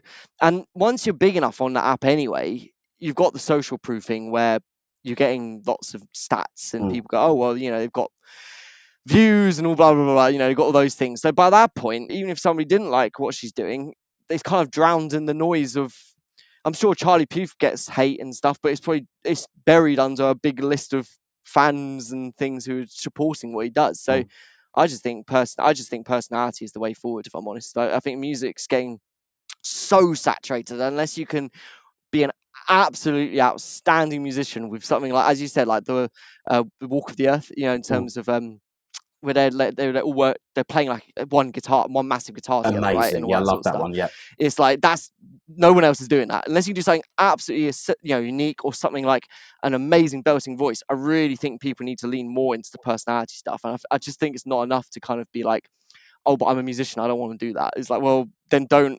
You can't market your music. You can try relying on algorithms and placements, but you really need to get on the personality and branding stuff. Mm. I've had to learn that the hard way as well. I think this is one of the things that a lot of people are struggling with, actually. It's either coming up with really original creative ideas that cut through, or finding the strength to be themselves super authentically. I think that is one of the struggles. I saw Lauv. Do you know Lauv? I love Yeah, Lauv. yeah. I just think he's an amazing songwriter, goes so deep into it. And I think he's brilliant. I love what he does. But I saw him do a post the other day, and it was like, I clocked, it was like, this is what everybody is dealing with right now.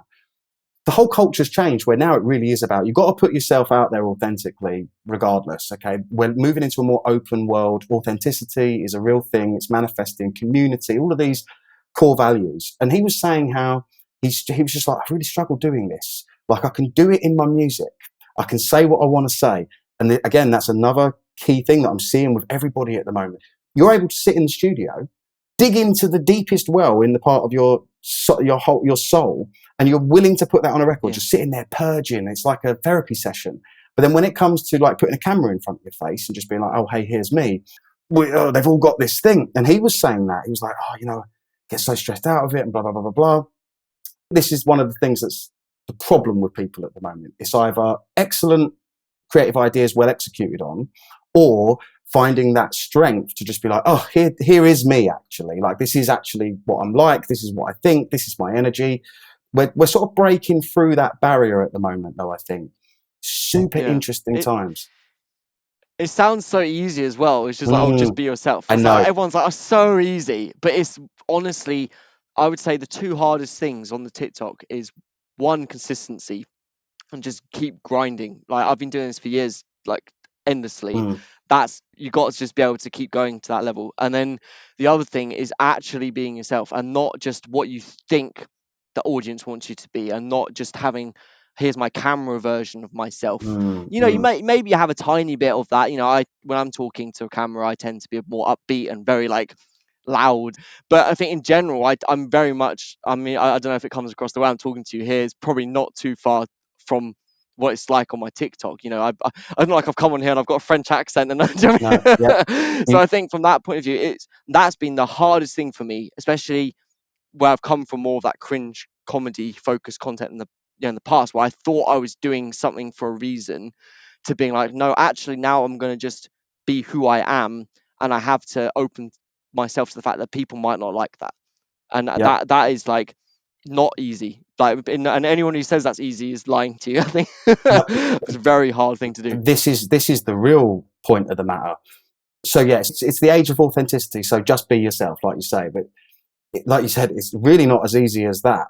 The first bit is, okay, well, who is myself? Who am I exactly? Mm-hmm. And I think that's one of the first challenges that we're all facing in the ego days of Instagram and just pop culture of the last 50 to 100 years. It's all been very fake. We've had this outward persona that we've Yeah, all had to put on into the world, and we've all been pretending. And then it's like behind closed doors with our friends and family, it's like, oh, the real us comes out, and we're allowed almost. Like, Instagram was just so fake. Everything was touched up. Everything was a setup. None of it was our real selves. It was all a play. It was yeah, all to pretend. Now, authenticity is actually like becoming a real thing. It's something that we're craving. It's funny, like when I was growing up, if you were going to mm, like a job interview or you're going on a date with a girl, your mum and dad would say, just be yourself. And you go, okay, I'll be myself. And then like the older brother comes in or whatever, and says, don't fucking do that, right? Like, what aftershave are you wearing? Right, wear this, borrow my thing, right, say this. And we've sort of been living out, same in job interviews, all of it. It was like we've been living out this pantomime where we've avoided being ourselves. And I think what's yeah, happening in yeah, culture, there's a lot of things that are coinciding, but one of them is this: we're breaking out of that, and we're like, oh, just had enough. I want to actually be who the hell I am. And I think for a lot of people, we've been so lost in the persona that we've put out into the world, we don't know who we are. So that's the first bit yeah, of it. It's like, okay, yeah, just be yourself. But first, it's like, know thyself. And I think that mm, actually what's required for a lot of people is a bit of inner work first. You get to that point where you're yeah, like, okay, I really want to put myself out there authentically. I need to dig out some of the things. I need to face myself authentically. Certainly yeah, the case with me. My content, man, I don't think it represents me in the slightest. I get red light fever. I start getting very performative. I feel like I'm giving some like lecture or something, and I hate it. Like honestly, I don't like my content. Big part of why I'm doing this podcast though was to try and Yeah. talk more openly and freely, and actually allow my authentic self to come out without that restriction of the pressing the red button or whatever else. And yeah, I think that this is Mm. something that's going on. Looking at Lauv's post the other day, I'm feeling this with a lot of people. They want to be authentic, but we've got to find out who the hell we are first before we can start being it. And then it's that strength to put yourself out there as you really are and accept that the butterflies and the bugs that come are going to judge you on the real you. That's another part of the fear here as well that people are suffering with.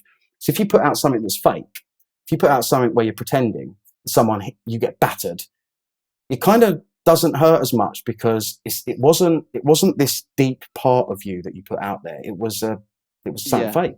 Whereas when you genuinely go, here I am, like that, now you're actually vulnerable because you've actually opened the Yeah. door to the real you that used to just be for your friends and family.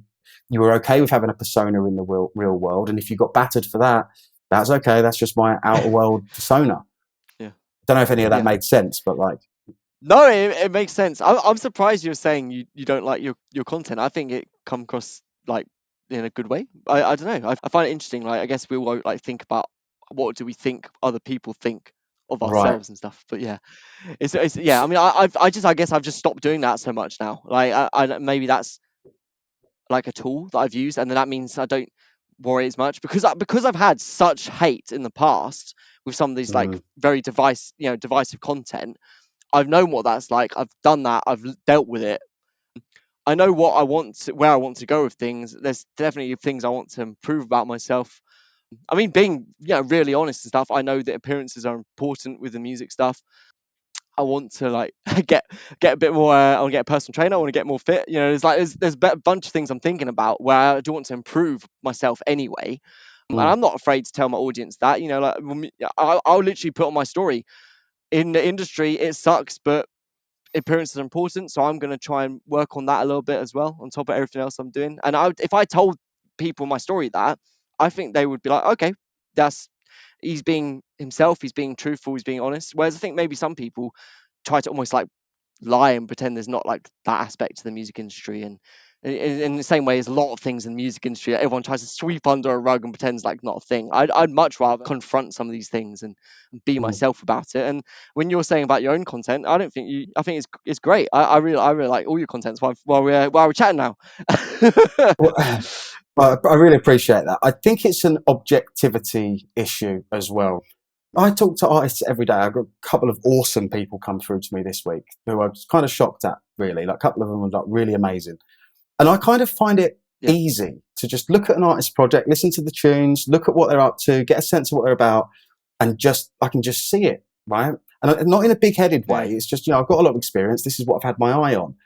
But I think the reason I can see it more clearly, like what they should do next or what they could try, where it could go, more clearly than them, is because of an objectivity situation. They're up to their eyeballs yeah, in it. It's them. So I'm on the outside looking in. It's like it's obvious. So it's easy. That. But I've really noticed in this last week, I'm not. To be objective with my own stuff is I have exactly the same problem that the artists that come to me have, which is really weird. I can really help them, yeah, move forward and come up with the next iteration of what they're doing. But then when I come back to what I'm doing, I have the same questions, same doubts that they have. I go, what content should I make? Hang on, how do I be authentic? I'm asking the same questions as them. Is this any good? Is this what I want to say? So I get that being objective is probably one of the problems with all of that, and maybe just for me yeah, and my content. And I think also for me, it's probably just a case of like doing it more. I got more consistent recently. I've started pumping it out every day, and I'm getting more used to recording myself, getting more used to doing podcasts, and getting better at all of that. I think probably all it is stop overthinking, just start chipping away at mm, it and do it a lot. You'll build confidence in being who you really are and putting it out into the world. And you'll start to get more okay with the bugs and the critters and the hate that comes with that as all of the love and butterflies also come in. I think it's just that, yeah, you've got to get over that initial hump, start doing it, record yourself a lot, try to speak as truthfully and openly as you can. And then from there, you'll build your confidence and you'll lock into that zone. I'm talking to myself here in a way, really. It's like, I think that's what I'm trying to do. It's become therapy session with Yeah. Conan. Thanks. I do You can think you got to invoice. switch off that part. Yeah, that it's just like a numbers thing, though, isn't it? Like as you said, once you've like, and that's I've paid my dues. I've filmed so many videos. I've filmed hundreds of videos, and a lot of them are privated. People don't know like how many videos I've done. Mm, Probably thousands minimum, like in terms of like short form content at least. And I think once you've done that many, you just stop. Not you don't. It's not that I don't care. I do care, but the fear goes away. And I think as you were mm, sort of saying the stuff you're doing, the more you do it, you just get more and more comfortable with it to the point where it's like you don't even think, you just do. mm, You know. And that's the spot to be in, man. Just action mode, not overthinking, because overthinking just leads to paralysis through analysis. And all of us sitting here doing this all the time, overthinking it, you're not doing it. The power's in the present moment, and action's the only thing that breeds outcomes. And that is it, isn't it? And you'll get over these humps. The more you do it, the more action you take. After a while, you're like, I can't believe I was scared before. I've gone through it now, but you have to go No, I through it really love to. we got all these phrases and like these wise sayings because I often think about a lot of these things as well. I just can't articulate them as well. So I'm just like, oh, and note down Conan's Paralysis different through sayings here, analysis. like Well, look, paralysis for analysis. Yeah, love well, it. look. None of these are my own. None of these are my own. You know, I've absorbed a lot of interesting books and people and ideas over the years. I mean, I think one of the things with me is I'm a curious person, and I follow Yeah, yeah, follow that inclination. So at the moment, you know, where I am with my interest is more in the meaning of what is music, what the Greeks thought about it, and all of these kind of things. And it's just a mix mash of all of these other concepts and ideas that I've sort of heard a lot over the years, and it sort of comes together in something that sort of brings them together to say the thing that I think. But yeah, yeah, half of these words, people say that to me all the time, like, "Oh, bro, you're so good with words." I'm like, they're not mine, dude. I didn't come up with them at all. Like, I think I stole that from this person. Pretty sure this sentence was from them. Like, always. yeah. So, and sometimes I really notice that. I'm like, oh shit, hang on a minute. What I just said there, was that what someone told me last week? Actually, what I think. Hang on a moment. But like, but I do like I think I think you should start ending your videos with when the video ends. You just get text comes off the screen and you put a quote by disclaimer. Conan. Yeah. None of the words spoken in this video are my own. Yeah, Oh, but yeah, put a little disclaimer. Put a little disclaimer. I Oh my probably god. should do that. So I just want to talk a little bit more about like your original music. I know Yeah. that you have a broader strategy when it comes to promotion and marketing with your original stuff, and some of that involves ads. So I just want to clear up my Yes. position on ads, because I don't think I've been very clear. Hot topic. I don't think I've been very clear online about it. I've been very cut and dry and a bit brutal, and it comes across like I'm saying ads don't work, and that's not what I believe. What I believe is that an early stage artist who's literally just starting out, you've got your first couple of tunes, you know, you've probably never done a co-write, right? You're right at the beginning. Those kids, they should not be running ads, not in the slightest. Okay, it's going to be a waste of money for a lot of those kind of people. And I get tons of Yeah. young people coming to me who have spent thousands with you know, some Ugh. PR company, some ad agency, right? Yeah. And I'll ask them, like, you know, how many songs have you written in the last, say, year? It's like, oh, what, one. And it's like, right, this kid needs to get their priorities right. Stop spending $3,000 on ads. Go and get into a networking night. Go and get on a songwriting Yeah. camp. Collaborate with people. Do some singing lessons. So I think as well that those early stage people are very vulnerable and a bit naive. Of course, they're naive. You know, they're just getting started. They don't know, and they're the ones that get preyed on by the predatory guys Yeah. who selling ads or whatever is the easy play for them. But that said, Mm-hmm. once you've built a little bit of like organic traction, you know your brand, for want of a better word, and you know your audience, and you're making progress as an artist, and now your next batch, you're somewhere. I think then you should absolutely implement ads, like as a Yeah. supplement to what you're doing, and to help push it out once you know the audience to a broader version of that audience. For Yeah. sure. And also, I just say that with the success of any ad, all comes down to the content of the ad. Mm. So I know that I'm a bit cut and dry on the ad thing, but I'm not actually. I'm actually a lot more nuanced. Yeah. I just Yeah. think there's ads work at the right stage and point in an artist's development and with the right content. Ads don't work at the wrong stage in an artist's sort of development and with bad content. That's my only view on the ad situation. I just felt like I Sure. should clear that up. But I know you use No, ads, that's so fine. yeah, tell me a little bit about how that goes and any other sort of marketing techniques you use around your original stuff. Going back to what you were saying in terms of if I was starting out as a new artist, and I had money, there's so many people just wanting to take a cut of your money. So if Mm, I had to invest in something like good production and good mixing and the actual music the being good craft. is like critical. So from that point of view, yeah, the ads you don't need to invest in like a huge amount, especially as we're almost like in this golden age right now. I don't know if it will last forever around TikTok and Instagram Reels and somewhat YouTube Shorts, but not really.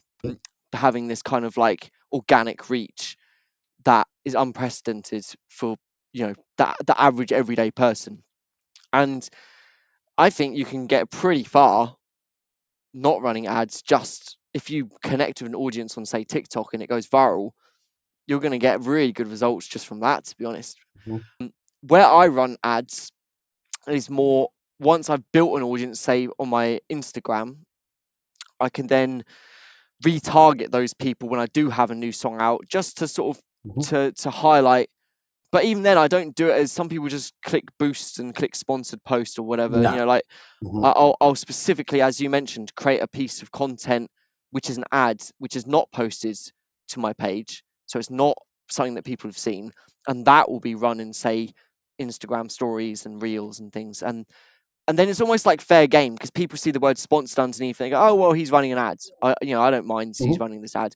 Whereas if I posted say a piece of content which was very spammy and like go stream my song, go stream my song, and I do that multiple times, it winds people up, and because it's not sponsored, it's kind of like you're annoying people a little bit as well. Whereas I think when something is sponsored from that point of view, it's kind of like, oh well, he's advertising something. It's fine. It's some people even seem to make the jump and logic that when it's sponsored, it's not the person doing it.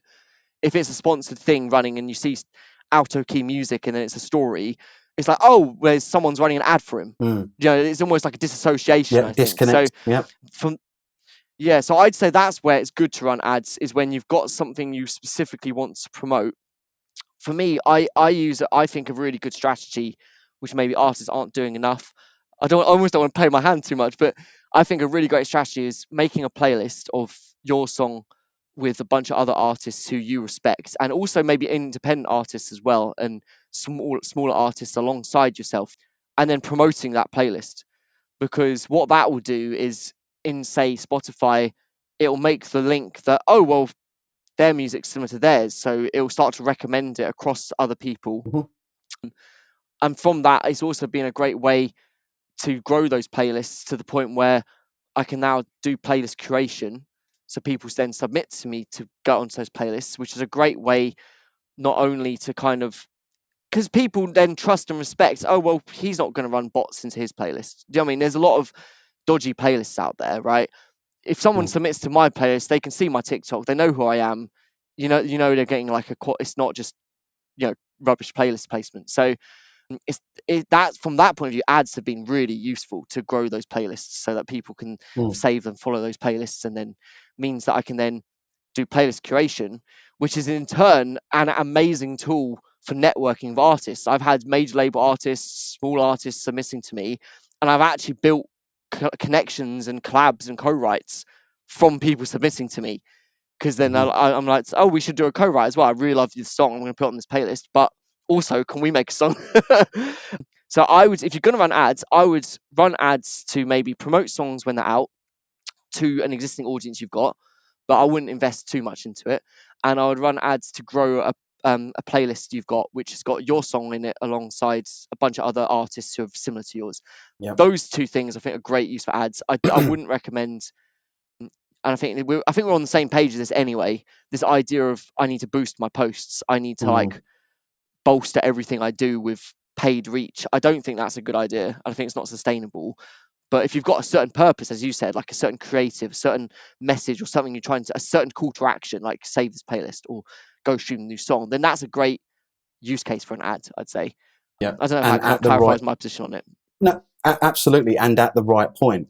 If you're like, Yeah, a young kid, you've never done anything, and now you're hearing this and going like, okay, I'm just gonna make a playlist and run ads on that. It's like, well, chill. Like, again, get good at music, get focus on the craft, collaboration, build slowly. What you'll get to a point organically where you then know, like, okay, this is a good idea, and maybe I do want to put a bit more money to get this out to a bigger reach. But I think it's just where you're at. You get to certain levels, and it's like ads are like one of the primary ways to get reach. I mentioned it before about like the weekend. He can't be sitting yeah, around making TikToks all day and trying to build organic reach. He's already in the global consciousness. How do you let that global consciousness know that, he's got a new song coming out or a new album? You have to run an ad, obviously. But that's going to be the main thing that you would do. But for an early stage artist who literally has never been in the co-write, and you've maybe downloaded a YouTube beat and what it's like, do not be spending money on ads, right? Spend that money on like vocal sessions, on to get good at the thing. And then as you build, once you've got a project, you've built it organically, you've got an audience, you've leveled up with your craft, maybe at that point, then you want to push it out to either get it to existing people that have touched you or get it out to a new audience that is based on the audience that you have. But again, horses for courses. And it's just all about when and where you bring these things in. But the yeah, main thing is always the content. I used to always say about music, I used to always say, if it's not happening when you press play, it's not happening. And I mean, everything else, right? But now there's two things that you have to press play on and make it happen. If it's not happening when you press play on the content, if you don't look at it and go, oh yeah, this is wicked, no boost or anything is going to do anything for that. And I see people wasting their money with wild content that they've yeah, made where it's just literally them sitting there. I've seen some wild stuff that's been boosted on TikTok where you're like, why have you spent money on this? This is insane. It's literally just yeah. them talking and having a cup of tea and it's got nothing going on. It's like, you spent money boosting this. What the hell are you doing? But it's just that. It's right time, right place. There's a time for everything, and everything at a time.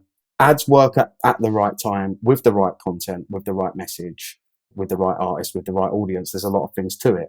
That's all. But this idea as well, I just wanted to, the playlist thing, quite a common idea. A lot of artists do that, set up your own playlist. And I think that the main benefit is what you said towards the end, which was the community aspect of having a playlist. You're now like a hub that now other people are coming. That's a garden in itself, the playlist, and butterflies are Yeah, coming yeah, in and get the odd bug that wants to get in the garden as well. But that community aspect is a great hidden benefit of setting up your own playlist. I think that's a yeah. good reason to be doing it. So I'm just going to ask, what's on the horizons for you, dude? What are you up to at the moment? Have you got any new projects coming up? Yeah, what's next Yeah. for Alto Key? So I've got a few songs on the go, getting produced behind the scenes, and I think the next stage that I want to get to is doing more collabs. Like I think working with other people is such a beneficial tool because if you make mistake as one person, then you learn from it and that's fine. But if you've got like 10 people and they all make a mistake and you can all learn from it, you've all made 10 mistakes and you can all learn from Mm-hmm. it. So I just think it's a great way forward, and it helps from all aspects, from algorithm points of view, because then you've got two people releasing one product. So I think it's taken me time to get to that point because I've been focusing so much on my solo stuff that I've realized, okay, and now where do I go? Well, collaborating with other people more and networking more is just kind of the way forward. Mm-hmm. So I think that's where I'm going to try and move more towards in the future. But in the meantime, I've still got a couple other solo projects getting produced at the moment. Which Nice, great. Have you got any collabs lined up? Have you been talking to people? I won't ask for individual names. no, yeah, no, I've got a couple of things lined up, and again, those are through like just networking. And I think sometimes you've got to put yourself out there and just ask people. Mm-hmm.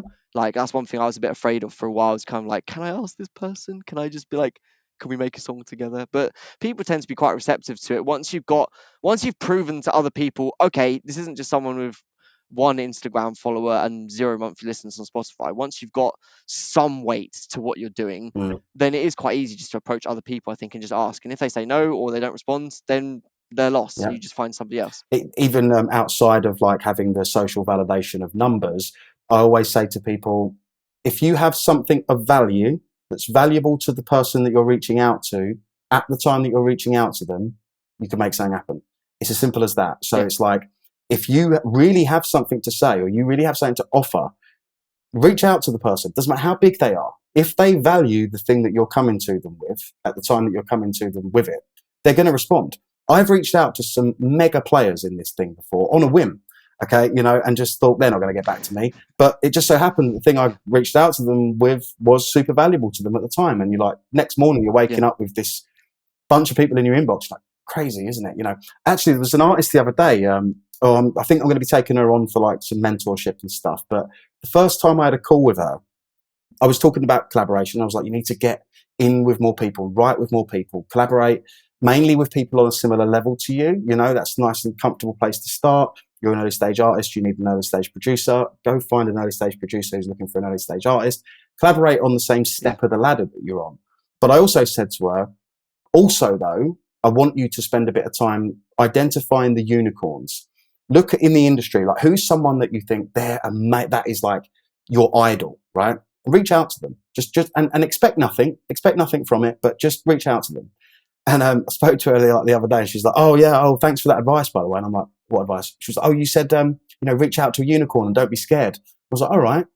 And I won't say the guy's name, but like she reached out to this guy who's a big player in the world that she's wanting to get into, and not only did like he get back, they've got sessions booked. Like she's going to be doing an EP with this guy, and it's like, that's awesome, right? And she probably would have never done that, never reached out because of just the assumptions that, like you said, like, am I allowed to reach out to this person? And, are they going to like me? Am I talking shit? Like, how dare I kind of thing? All that self-doubt and whatever. She did it. She reached out to the unicorn. Now she's working with this person that has been an idol for her. And I think there's another thing as well. Is like, believe that you can. Dude, man, some of the biggest things that I've created in my life were off the back of just reaching out to someone massive, a DM, not even like an email. That's one other thing I'll say to people, right? People are always asking, what should I say when I reach out, right? And I'll say, and I always say, well, talk how you talk. Like, say what you would say to someone that, be respectful, okay, especially in the first instance. But I tell you what I hate is, dear Conan, I admire, and it's like, I get the fact that you're showing me respect, and like, that is really polite and very, pro.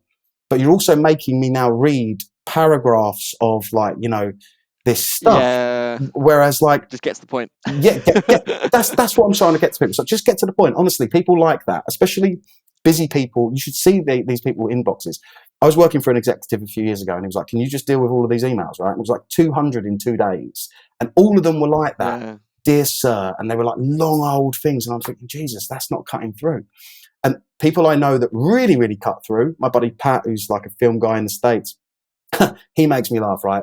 In his emails, you'll be in an email thread with a bunch of players, where I'm feeling like, Jesus, what am I doing in this email thread with these people? And we'll all be very polite and pro and da-da-da-da-da. Pat will just be like, yeah, cool, man. Like that, he'll just say that. There'll be like a billionaire on the thread. He doesn't care. He turns up to meetings the same way. So my thing there is, don't be scared to reach out to a unicorn, to someone massive. Make sure you've got something of value. And also just reach out in the way that you want to reach out. How do you speak? Be polite and whatever else. Hey, Alto, love what you're doing, man. Love that video you did on blah, blah, blah. But you don't need to lay it on with like some paragraph. And just don't be scared to reach out. Can I give two quick tips on that as well? I think like look at Spotify credits or producer credits. If you like a song and it's going viral, like I think people don't do that enough. They don't realize, but who produced that? Because most of the time, if they are up and coming, you can just contact them and then be like, I really like this other song. Can we make a song like that? And they want more business. So as long as you're gonna pay them a fair wage or whatever, they'll probably like say yes. And the other thing is look at obviously I'm going to be biased here because I'm a playlist curator as well.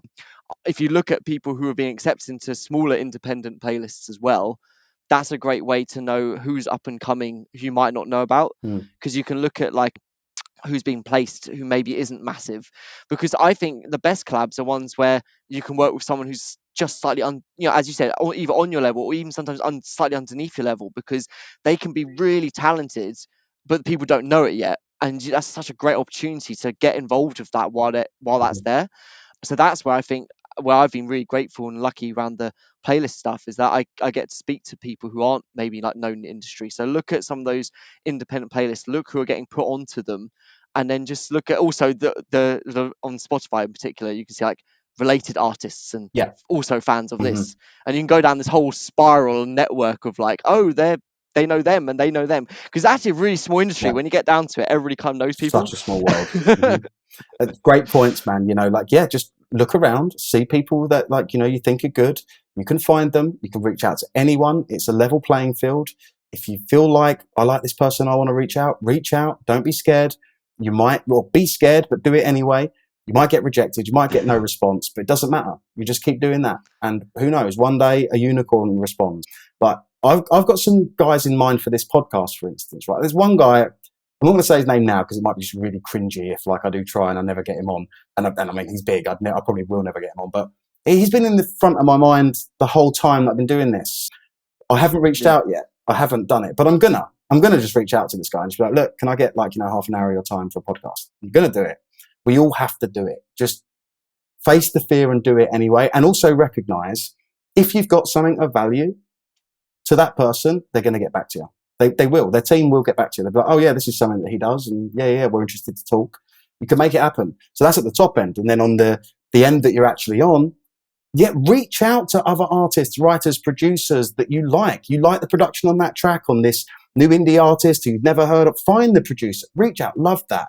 Be genuine with that as well, by the way. I think some people, and again, we can smell a rat when someone's coming at you. You can tell you don't like what I'm doing. I can tell you don't. You're just sort of saying that. Do it in a genuine way. Like actually care about and want to meet the person that you're trying to reach out to, and it will happen. And from there, the community and your connections and your network, it all just starts to flourish. It's another garden in its own right. But Alto, dude, I've absolutely loved talking to you, man. I hope this has been okay. I mean, I'm still getting used to this podcast format and trying to loosen up and lighten up and just, talk. I think I'm getting there, man. I really appreciate you coming and doing this. So where can people find you, man? I mean, I know, but tell the people where they can find you online, dude. Yeah, just search Alto Key or anywhere out on Google. But yeah, my social handles tend to all be Alto Key Music, so ALTOKEY. You'll find me. Yeah. Brilliant. I feel like at this point, like we've kind of made a couple of waves in the industry, so I feel like can be Googled at this point, 100%. I guess. But yeah, and also reach out. Like if anyone's listening to this and they want to chat, like I love chatting to other people. Like it's my favorite thing in the music stuff is actually like talking to other people who really care about what they do. I'm just so that's why I'm doing the podcast, right? We both really like nerding out about this music stuff, right? Yeah, I absolutely hear you, man, and you're absolutely right. Reach out to him if you're listening to Alto and you're like, I really like this guy. Don't be scared, man. Reach out. Who knows? You guys might hit it off and make the next collaboration that does something amazing or not. Doesn't matter. Like that's the thing here. Try stuff, experiment, explore, be open, be yourself. I know that all sounds very easy, but there's a lot more work to do behind all of that. But these seem to be some of the ingredients these days, and hopefully some people get that off the back of this podcast. Yeah, dude, honestly, love this, man. Hopefully we can do this again sometime. So yeah, thank you so much.